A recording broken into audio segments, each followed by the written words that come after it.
برادران اسلام، میرے دینی بھائیوں اور عزیز ساتھیوں، پیارے حبیب صلی اللہ علیہ وسلم کی ایک چھوٹی سی حدیث میں نے آپ کے سامنے تلاوت کی ہے۔ چونکہ یہ ماہ ذی الحجہ ہے، اسلامی کیلنڈر کے اعتبار سے سال کا آخری مہینہ،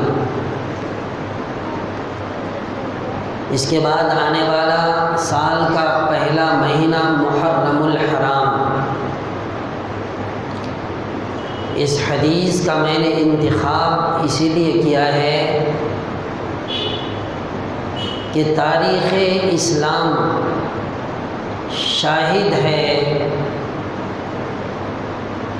اور اسلامی تاریخ اسلامی شہیدوں سے بھری پڑی ہے۔ سال کے آخری مہینے کے اندر بھی شہادتیں ہوئیں اور سال کے شروع کے مہینے ماہ محرم الحرام میں بھی شہادتیں ہوئیں، شہادت کے واقعات پیش آئے، اور شہادت کے ایک دو واقعے نہیں بلکہ پوری تاریخ شہادت کے واقعات سے اور قربانیوں سے بھری پڑی ہے۔ اسی طرح ماہ ذی الحجہ، جیسا کہ میں نے کہا سال کا آخری مہینہ،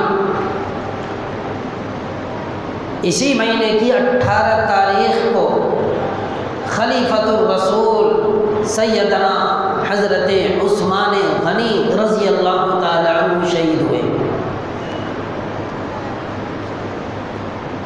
اللہ کے نبی صلی اللہ علیہ وسلم نے اپنی 2 صاحبزادیاں آپ کی نکاح میں دیں، اسی وجہ سے آپ کو ذی النورین کہا جاتا ہے، 2 نور والے۔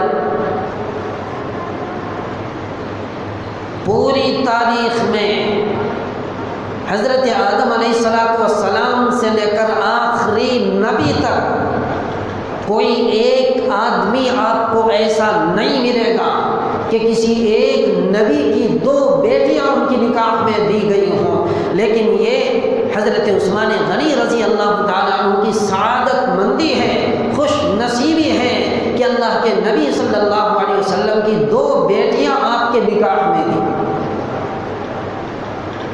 آپ کو ذی النورین 2 نور والے کہا گیا، تو بڑے خوش نصیب صحابی ہیں، خلیفۃ الرسول ہیں، آپ کے کارنامے بھی بڑے عجیب عجیب ہیں۔ کہتے ہیں کہ آپ سے فرشتے بھی حیا کرتے تھے۔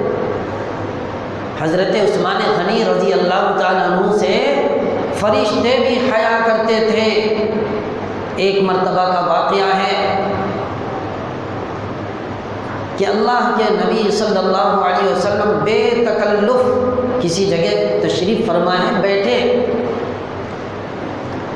ادھر سے حضرت ابوبکر صدیق رضی اللہ تعالیٰ عنہ آئے، آپ آرام سے بیٹھے رہے، کوئی حرکت نہیں کی۔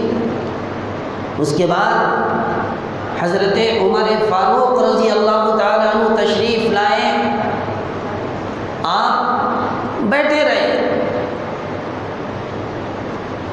کوئی حرکت نہیں کی۔ پھر حضرت عثمان غنی رضی اللہ تعالی عنہ تشریف لائے تو آپ نے اپنی طرف دیکھا، آپ نے اپنا جبہ صحیح کیا اور اپنا پیجامہ صحیح کیا اور کہنے لگے وہ دیکھو حضرت عثمان غنی آ رہے ہیں، یہ ایسے صحابی ہیں کہ ان سے فرشتے بھی شرماتے ہیں۔ تو آپ کے اکرام میں اللہ کے نبی صلی اللہ علیہ وسلم نے بھی اپنا کرتا اور پائجامہ ٹھیک کیا، گویا آپ کو بھی حیا آتی تھی، آپ نے بھی اپنے حیا کا اظہار کیا۔ فرمایا کہ عثمان غنی وہ صحابی ہیں جن سے فرشتے بھی شرماتے ہیں، فرشتوں کو بھی حیا آتی ہے۔ تو بڑا اکرام کرتے تھے میرے محترم بزرگ اور دوستوں۔ اسی طریقے سے آپ کا ایک کارنامہ، بہت بڑا کارنامہ، تاریخی اعتبار سے مدینے کے اندر قحط پڑا ہے، ایسا قحط کہ جس کی مثالیں دینے کے لیے ہمیں کوئی ایسا واقعہ نظر نہیں آتا۔ اتنا بڑا قحط پڑا کہ مدینے کے لوگ مدینہ چھوڑ کر جانے لگے اور کہنے لگے کہ ہم تو مدینہ چھوڑتے ہیں۔ حضرت ابو بکر صدیق رضی اللہ تعالیٰ عنہ کا زمانہ ہے، کہتے ہیں کہ حضرت عثمان غنی کا مرتبہ آپ کے نزدیک اتنا اونچا تھا کہ مشیر کی اور وزیر کی حیثیت رکھتے تھے حضرت ابو بکر صدیق کے پاس۔ چنانچہ حضرت ابو بکر صدیق رضی اللہ تعالیٰ عنہ نے دیکھا کہ لوگ مدینہ چھوڑ رہے ہیں، آپ مسجد کے اندر تشریف لے گئے اور بارگاہ عزدی میں ہاتھ اٹھایا اور کہا، اے پروردگار، مدینے میں قحط پڑا ہوا ہے، آپ کو پتہ ہے کہ یہ مدینہ محمد کا مدینہ ہے، یہ شہر محمد کا شہر ہے، لوگ مدینہ چھوڑ رہے ہیں، اے پروردگار قحط کو ختم فرما، قحط سالی کا خاتمہ فرما، دعا فرما رہے ہیں۔ حضرت ابو بکر صدیق رضی اللہ تعالیٰ عنہ کی دعا قبول ہوتی ہے۔ کہتے ہیں کہ نماز جمعہ کے بعد جب سلام پھیرا گیا، سلام کے بعد ملک شام کی طرف لوگوں نے نگاہ اٹھائی، اونٹوں کے قدموں سے دھول اڑتی ہوئی نظر آئی۔ جب اونٹوں کا قطار چلتا ہے تو ان کے چلنے کی وجہ سے، جس راستے سے اونٹ چلتے ہیں، ان کے قدموں کے چلانے تیز تیز آگے بڑھنے کی وجہ سے راستے سے دھول اٹھتے ہوئے نظر آئے۔ لوگوں کو تعجب ہوا، بہرحال تھوڑی دیر بھی نہ گزری تھی کہ اونٹوں کا ایک بڑا قافلہ، بہت بڑی قطار، تاریخ میں لکھا ہے کہ تقریباً 1100 یا 1200 اونٹ ایسے تھے جس پر غلہ لدے لدائے تھے، مدینہ پہنچ گیا۔ اب سب لوگوں نے جب دیکھا کہ یہ لدے لدائے اونٹ مدینے کے اندر آ گئے ہیں، اب قحط سالی ختم ہو گئی، لوگ خوش ہونے لگے، مگر پتہ نہیں چلا کہ یہ اونٹیں اور اس پر لدے ہوئے غلے یہ ہے کس کے، یہ پتہ نہیں چلا۔ تو دوستو بزرگوں، شام پڑھتے پڑھتے یہ بات معلوم ہوئی کہ یہ اونٹوں کے قطارے جو ہیں یہ حضرت عثمان غنی رضی اللہ تعالیٰ عنہ کے ہیں، اور انہوں نے ان پر غلہ لاد کر مدینے والوں کے لیے بھیجا۔ اب دیکھیے مدینے کے اندر جو تجار تھے، تجارت کرنے والے، بیوپاری، یہ سارے کے سارے لوگ اکٹھے ہوئے۔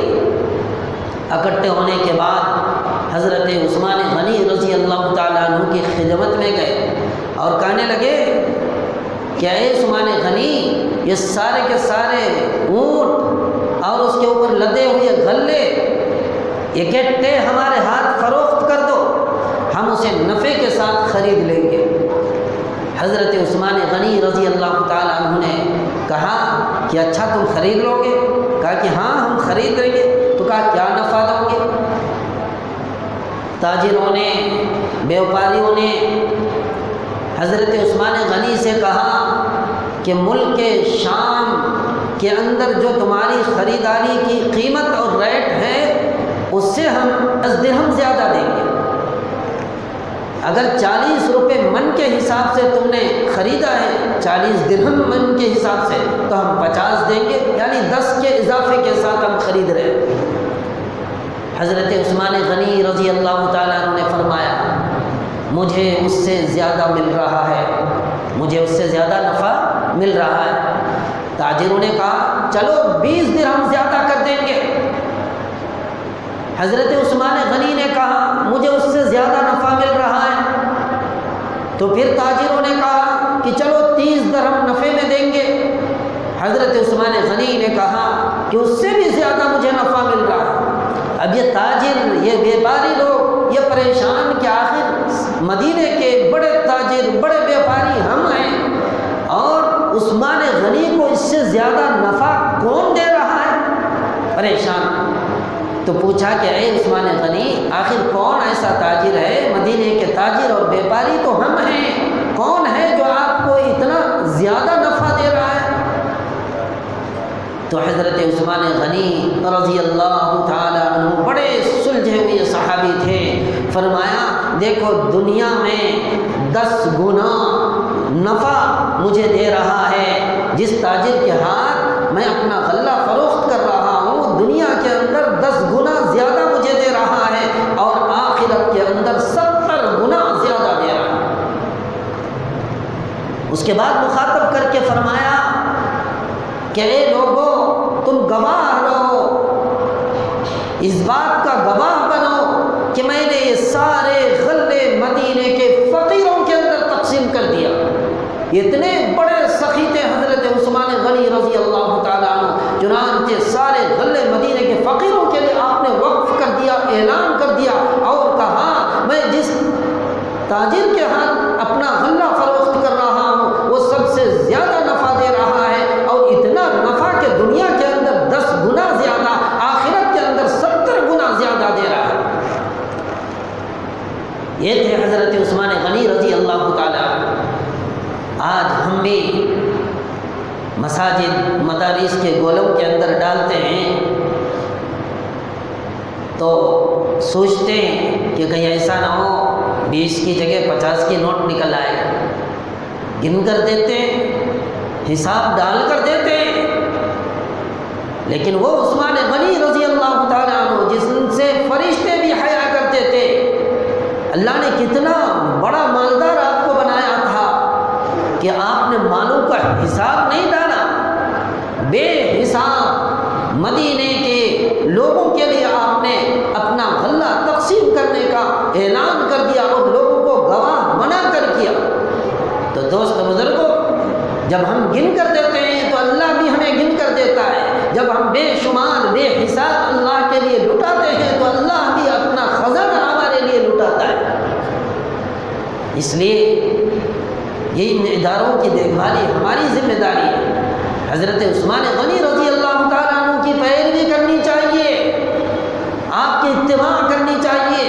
آپ نے دنیا والوں کے لیے ایک مثال قائم کر دی، تو یہ عثمان غنی تھے۔ دوستو بزرگوں، اللہ نے آپ کو اتنا بڑا سخی بنایا تھا، اتنا بڑا کارنامہ انجام دیا کہ آپ کے غلے کی وجہ سے مدینے کے اندر قحط سالی ختم ہو گئی۔ ویسے بہت سارے واقعات آپ کے ہیں، لیکن وقت تنگ ہے۔ دوستو ان سب کے باوجود آپ شہید کر دیے گئے۔ حضرت عمر فاروق بھی شہید ہیں، حضرت عثمان غنی بھی شہید ہوئے، لیکن آپ کی شہادت ایسی ہے اور آپ ایک ایسے سعادت مند خوش قسمت صحابی ہیں جن کے حق میں اللہ کے نبی صلی اللہ علیہ وسلم نے دعا فرمائی ہے، جن کے حق میں اللہ کے نبی صلی اللہ علیہ وسلم نے دعا فرمائی ہے۔ آپ جانتے ہیں منافق کا نام سنا ہے، منافق کا نام سنا ہے کہ زبان سے یہ لوگ اسلام کی باتیں کرتے اور مسلمان کہا کرتے اپنے آپ کو، لیکن دل کے اندر مسلمانوں کے خلاف سازشیں ہوتی تھی، ان کی ظاہر ہونے نہیں دیتے تھے کہ ہم جو ہے اسلام کے خلاف ہیں۔ ایسے لوگوں کو منافق کہا جاتا ہے۔ اللہ پاک نے ایسے لوگوں کے بارے میں فرمایا کہ ان لوگوں کے حق میں آپ دعا بھی نہ کریں، ان کی نماز جنازہ بھی نہ پڑھیں، اور ان کی قبروں کے اوپر جا کر کھڑے بھی نہ ہوں۔ وَلَا تُصَلِّ عَلَىٰ أَحَدٍ مِّنْهُمْ مَاتَ أَبَدًا وَلَا تَقُمْ عَلَىٰ قَبْرِهِ، کہ آپ نماز جنازہ بھی نہ پڑھیں، ان کی قبروں پر جا کر کھڑے بھی نہ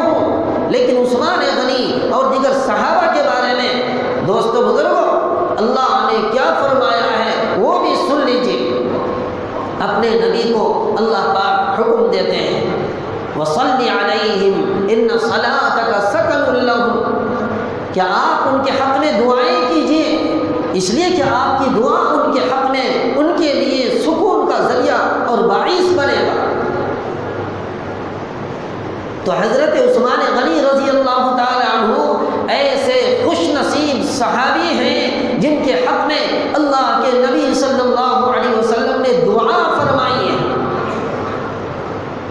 اور اللہ تبارک و تعالیٰ نے قرآن کریم کے اندر اس کا تذکرہ فرمایا، جیسا کہ میں نے آپ کے سامنے آیت پیش کی۔ حضور علیہ الصلوۃ والسلام کا فاقہ ہے دوستو بزرگوں، کئی دن سے تقریباً 3 یا 4 دن کا فاقہ ہے۔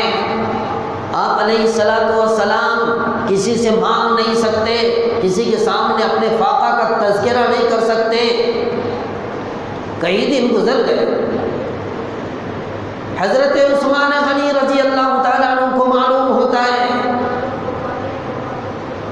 حضرت عثمان غنی بہت سارا پکا ہوا کھانا اور بغیر پکا ہوا بہت سارا کھانا یا کھانے کی چیزیں لے کر اللہ کے نبی صلی اللہ علیہ وسلم کے مکان میں تشریف لے جاتے ہیں۔ زوجہ مطہرات میں سے کسی زوجے کے ہاتھ آپ یہ کھانا دے کر واپس آ جاتے ہیں۔ اللہ کے نبی گھر کے اندر تشریف لاتے ہیں، پیش کیا جاتا ہے وہ کھانا، اللہ کے نبی پوچھتے ہیں، دریافت کرتے ہیں کہ کہاں سے آیا یہ کھانا۔ دوستو بزرگوں، جواب ملتا ہے کہ حضرت عثمان غنی تشریف لائے تھے۔ آپ علیہ الصلوۃ والسلام گھر کے اندر رکتے نہیں، فوراً آپ مسجد نبوی کے اندر چلے جاتے ہیں، ایک کونے میں بیٹھ کر آپ علیہ الصلوۃ والسلام دعا فرماتے ہیں کہ اے پروردگار، آج جس طریقے سے عثمان غنی نے تیرے نبی کا دل خوش کیا ہے، اسی طریقے سے آپ حضرت عثمان کو بھی خوش کر دیجئے۔ کون فرما رہے ہیں؟ اس لیے میں نے کہا تھا کہ صحابیوں میں حضرت عثمان